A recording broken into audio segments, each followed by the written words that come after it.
And so there's lots of confusion when these things pop up on your radar.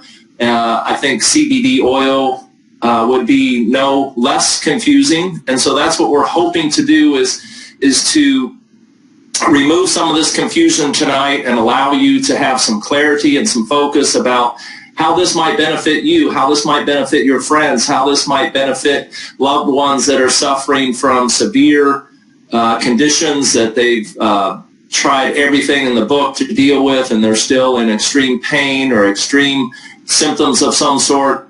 And so I'm really passionate, as Kim said, about bringing health to people, especially in a natural way, especially in a way that's not going to lead to side effects, lead to toxicities, and cause another series of events down the road.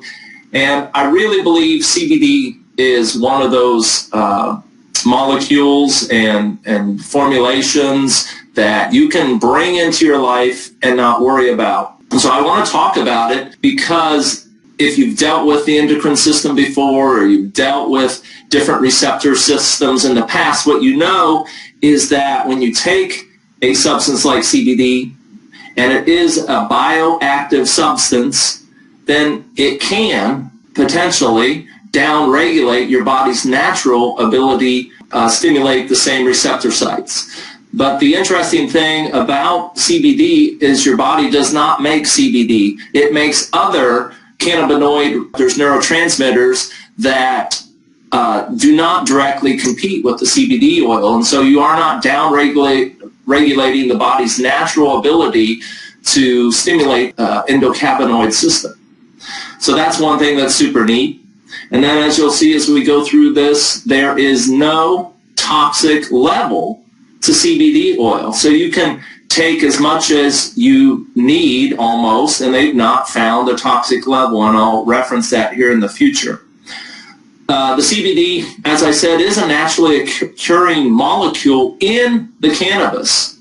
And cannabis is a family of plants, mainly hemp, and of course marijuana. A lot of you are familiar with CBD being in marijuana, but of course that's not legal in a lot of states. The CBD oil is extracted from the stalk of the hemp plant, and CBD oil is actually in a higher concentration than in the marijuana plant. And so CBD is the most abundant molecule in the hemp plant. Now THC, as you see on your screen now, is a molecule that, of course, we're familiar with being active in marijuana, but there is a small, minute amount in the hemp plant. So about less than 0.3%, and certainly not enough to get concerned about having any psychoactive symptoms from that. And I want to talk about the endocannabinoid system. And you've probably not heard of that. In fact, when I went through professional school, they hadn't even discovered the endocannabinoid system. And it was discovered in 1995. And the cool thing about it is there's receptor sites all over your body. And we'll talk about that in a little bit. But the most unique thing about CBD oil and the endocannabinoid system is that the CBD oil can actually cross the blood-brain barrier. And there's very, very, very few molecules that can do that. And so it can actually get into your brain and stimulate these neural receptor sites that are deep within the central nervous system. So that's a very unique thing that a lot of molecules are excluded from being able to accomplish, is crossing that blood-brain barrier. And so that's one thing that helps it to be so active when it comes to a lot of these chronic neurological degenerative diseases that many of you and many of your family members are suffering from and just have no solution for. So we can move on to kind of the history of hemp. I hope this explains a little bit about why we don't see so much of the hemp in the United States in the past, and now all of a sudden it's kind of springing on to the radar. Is years ago, you know, hemp was made illegal, and still even today we can't grow hemp in the United States. And so when the Americas started hemp was a very, very popular and lucrative crop. It was grown from the beginning of time as far as the North America time, and certainly even in prior to North America being discovered by Christopher Columbus. And when we had our plantations, hemp was a very, very active crop that we actively farmed. It was part of our American heritage, the hemp growth and hemp use. It goes back to Christopher Columbus carrying the hemp seed with him on the ships when he discovered North America and brought it to North America so that it could be a source of income. It was then made as part of our U.S. Constitution and Declaration of Independence. So that paper is a hemp-based paper. And we don't see much hemp-based products because the growth of it was made illegal, but it's starting to get a resurgence. Our founding fathers, years ago, of course, in the 1790s, grew hemp on all their plantations. So you have people like Thomas Jefferson, George Washington, John Adams. They all grew hemp on their properties, and it was a viable crop back then, and one that was encouraged to be grown. Now, as we move into this current century, what we find is that over 50% of the medications that used to be available in pharmacies contained cannabis-based products. And it was very common to walk into a pharmacy and be able to buy cannabis and be able to buy products with cannabis in it. It was part of the medical armament back then, and the health benefits were widely known and widely used as we became familiar with healthcare back in the early 1900s and even into the 1800s. Then when we moved into the mid-1900s, about 1942, cannabis actually was part of our pharmacopoeia, which is kind of like your PDR now, which references all the drugs and the health benefits of all the drugs. And so it was part of that until 1942 when the United States government appealed to the AMA to officially remove it. And then, of course, shortly after that, after World War II, they made the growing of hemp illegal in the United States. President Ford was very, very instrumental in reducing the availability and reducing the use of hemp-based products, as well as his big push into eliminating marijuana use, even medical marijuana use. And in spite of the many benefits, he was greatly opposed to it. And so we didn't really see a lot of people benefiting from the health benefits of things like CBD and THC. Then comes along Dr. Raphael Mechoulam. One thing interesting about him, I'm a big Ohio State fan, and he actually has an honorary doctorate from the Ohio State University.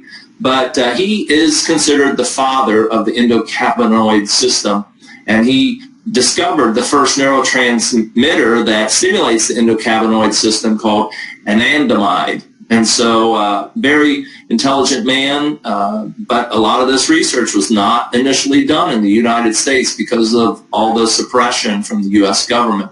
So we had to rely on information coming from overseas. So a lot of the initial research that was published came from the European countries. Then we move on and we get to kind of a resurgence use of endocannabinoid products in the United States and the hemp-based products. And so I want to reference this because this is really interesting, is as we progress through the United States itself, the Department of Health and Human Services actually has and owns this patent on cannabinoids, and you can see it right here on the slide. But what I wanted to do is just read two brief statements about the research straight from this abstract, and I believe you can see one of them right there on the screen. But what we see is cannabinoids have been found to have antioxidant properties. This newly found property makes cannabinoids useful in the treatment and prophylaxis, which means relief, basically, of a wide variety of oxidative-associated diseases such as ischemic, age-related, inflammatory, and autoimmune diseases. The cannabinoids are found to have particular application as neuroprotectants, for example, limiting neurological damage such as ischemic insults such as stroke and trauma, or in the treatment of neurodegenerative diseases such as Alzheimer's, Parkinson's, and HIV dementia. And there's a lot of research out there right now just about Alzheimer's. And the important thing is Alzheimer's is going to cripple us if we don't do something about it. It costs $100,000 a year just to maintain an Alzheimer's patient. And now, consequently, because of all these benefits, Endocannabinoid System has over 4,384 articles when I looked at PubMed just the other day, listed referencing endocannabinoid system. So there is this huge resurgence of information that's coming, and we're going to see more information about it. And what I want you to know based on this slide and understand that PubMed, it references every peer review published article that is available in the world. And so when it's on PubMed, it's pretty much considered a good article. And that's important to know, because when you have this amount of data on PubMed, then you can pretty much trust that there's going to be some benefit to these endocannabinoid systems, as well as the CBDs and the THCs having a health benefit in the future. And we're going to actually talk about the endocannabinoid system. There are two main receptors, and that's what's listed here, the CB1 and CB2. Important thing to know about CB1 is actually mainly in your central nervous system and the brain barrier, and aren't able to reach these receptors. So you see that indicated in this slide is CBD as the key, and so that's the way these receptor sites work. They have a very particular shape, and if your molecule does not match that shape, it is not able to bind to these receptor sites, and it's not able to stimulate a neurological response. And sometimes things can actually get on the receptor site and block an active molecule from creating a physiological response. But that doesn't happen as much in the central nervous system because so few chemicals are able to cross the blood-brain barrier. But it happens more in the body, the rest of the body, where the CB2 receptors are. And you get all these chemicals that we've man-made that tend to get on these receptor sites and block them. And we'll talk about how you should watch out for synthetic CBD oils because they can be quite toxic to the system. So the CB2 receptors are mainly in the immune system, and that's where you're getting your immune benefit. So if you think of CBD oil getting on these receptor sites, that's when you start to upregulate physiology and upregulate function. The big ones with the CB1 and CBD2 receptors are increased neurological function with CB1 and increased immune function with CB2. But the CB2 receptors are distributed throughout all of your organs. Now, the interesting thing about this cannabinoid system is there's no receptors in the area of your brain where you can have addictive behavior. So there is no addictive properties to even marijuana. It has never been proven to be addictive. And even when we go back to the patent that is of course owned by the United States, and we read here, it says there are no signs of toxicity or serious side effects have been observed following chronic administrations of cannabidiol, which is the technical name for CBD, to healthy volunteers. even in large acute doses of 700 milligrams a day, which is a pretty large dose. Most people are much lower than that, 200 milligrams or below. Probably a normal dose is more around 100 to 50 milligrams. So no toxic side effects. And that's important to me, and I know it's important to you, or you wouldn't be on here listening to this. The whole system is so beneficial to upregulate so that we can prevent a lot of these inflammatory disorders. Now this, the main receptor here we're looking at is the GPR119. And GPR119 is very, very unique. It is for pain control. And this is kind of where initially, especially the use of medical marijuana, but now the use of CBD has gained so much popularity. We all know, and we've all seen on the news, the dangers of opioids and the severe risks of addiction to opioids and people dying from these overstimulation of opioids, because here's what happens, just like I alluded to earlier, is with a lot of these substances, they do not stimulate this GPR119 molecule. They're mainly anesthetizing your body, so they're down-regulating everything. And people just take more and more and more until they down-regulate things so much that they die. They down-rate their respiration rate, they down-regulate their heart rate, and they literally move themselves into a drug-induced coma and pass away. But CBD oil does not do that. It has a direct effect on the C neurons, which are your pain-transmitting neurons, through this GPR119 receptor site. And your typical opioids have no effect on pain. They just anesthetize the body. So that's a huge concept to grasp, so that you realize that the more you take of that, the more risk you are of lowering the function. And you see these people that are on these opioids, they're just zombies because they're so drugged up, and they aren't even a functional human being anymore, but they have to get in that state to avoid their chronic pain. But this is the answer for them, because this naturally inhibits pain transmission through the C neurons that are the pain transmitters of your nervous system. And that's what makes CBD oil so unique, is this whole pain control aspect. Now you add on top of that the anti-inflammatory aspect. If you have studied chronic degenerative diseases at all, you know it all starts with low-grade inflammation that affects whatever system you're talking about. So, for example, low-grade inflammation of the cardiovascular system leads to strokes and heart attacks because you get the plaquing.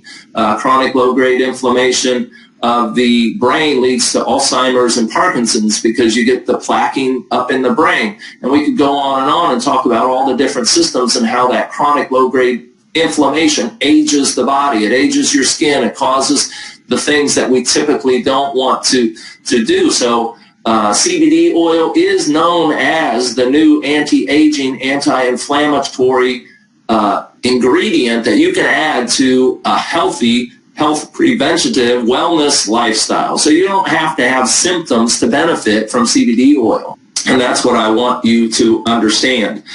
So let's talk about the many benefits of CBD. Well, we probably don't have the time to go into all of them. We can go to the next slide, though.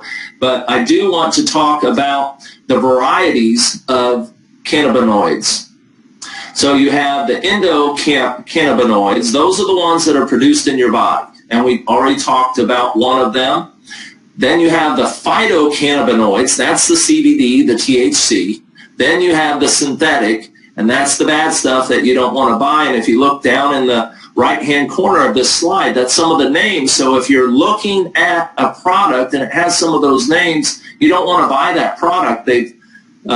There was just an article that I shared earlier in the week about many of people having horrendous side effects from using these synthetic cannabinoids. So make sure that you are not using them. And that's why, again, we're doing this webinar because we want to make sure that you're tapping into a company that has integrity and is going to give you a product that you're going to get good results with, and it's going to give you the benefits that you are desiring, as well as removing the risks that come with synthetic compounds. So I'm so thankful to have found a company that is so conscientious and has carefully researched the different growers and selected a specific grower from Europe that they get all their hemp products from, and we'll talk about that in a minute. So as I was saying, there are many benefits to CBD oil, and you see some of them listed here. Now, one thing that I want you to notice is you'll see CBDA. That is the acid form of CBD. It is useful, and there are some benefits, but it is not easily converted to CBD, which is the active form of the cannabinoid that needs to be in your body. Same thing with the THCA. There are benefits there, but it's an acid form and it's less beneficial. So you'll see when we show you the product, the analysis of the products that we use, the raw products that we use, they have a very low CBDA and THCA content. The CBD period is the most beneficial ingredient, and as you see, has the longest list of benefits, and it also has the longest list of research that's out there. So it plays an important role in skeletal remodeling and upregulating your bone mass. And as we get older, we know that more and more people are getting osteoporosis and osteopenia, so that's an important function that CBD oil can play in your health picture. Also, I've already talked about the anti-inflammatory properties, but think about all the people that end up with arthritis. And arthritis of the hands is particularly aggravating, and this will help with that. And I want to talk about the three ways that you can consume CBD oil as well. They do make a salve, so you can specifically rub it on your hands where you're having that arthritic type pain, and it goes more directly to that area. The salve is also very beneficial to skin lesions. So if you have, I had a patient in this evening with, believe it or not, poison ivy in the middle of winter, but they did. And so we gave them some salve so that they could use that to get through this irritating time. It's also super beneficial.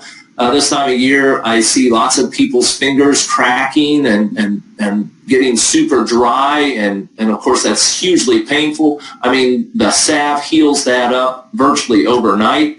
I see a lot of people that have the same cracks in their feet and their toes and have bad lesions, etc., on their feet from poor circulation or degeneration in the nervous system that doesn't allow good health and nutrition to get down to your extremities, and the salve is super beneficial there. You also can use of course, the typical oil form, and you can take that orally.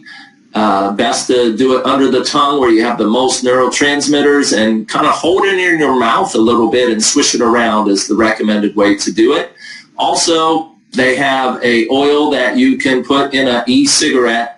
And the benefit about that, if you do have a severe condition that you need to get it into your system very, very quickly, then that is the most immediate way to get it into your system. So one of the benefits of CBD oil is it does help to reverse the effects of a seizure. And so if you're able to get that in somebody's system, in that case, you might have to blow it in their face because they might be seizing and not able to even suck on an e-cigarette. But that has been shown to have tremendous effects. And then, of course, over time, once they get that CBD oil in their system, then it actually prevents the seizures from happening. It also helps prevent strokes because of its neuroprotective elements. And then it even augments stem cells, and we've heard a lot of research about stem cells and the benefit of stem cells, but those are the cells which are kind of allow every type of cell to develop in your body. So it's kind of like the baby cell that differentiates into every other type of cell. And then if you have an autoimmune condition like Crohn's, psoriatic arthritis, rheumatoid arthritis, it helps with that, and it even improves sleep. So lots of benefits, and that's just a short list of benefits of the CBD oil, because we want to kind of be mindful of your time this evening. But here is Cannaway's kind of formulation of their hemp, and as you can see, there's 0 THCA and very little CBDA, and the most of it is the CBD oil. And like I said, it has to legally be less than 0.3% THC for it to get into your system. The thing I like about the Cannaway company is they also have a pure product. So if you're worried about even the 0.3% THC, or you're like a truck driver or somebody that gets drug tested and you're worried about that possibly showing up, then you can get the pure product, and all THC is extracted from the product, so you're completely safe there.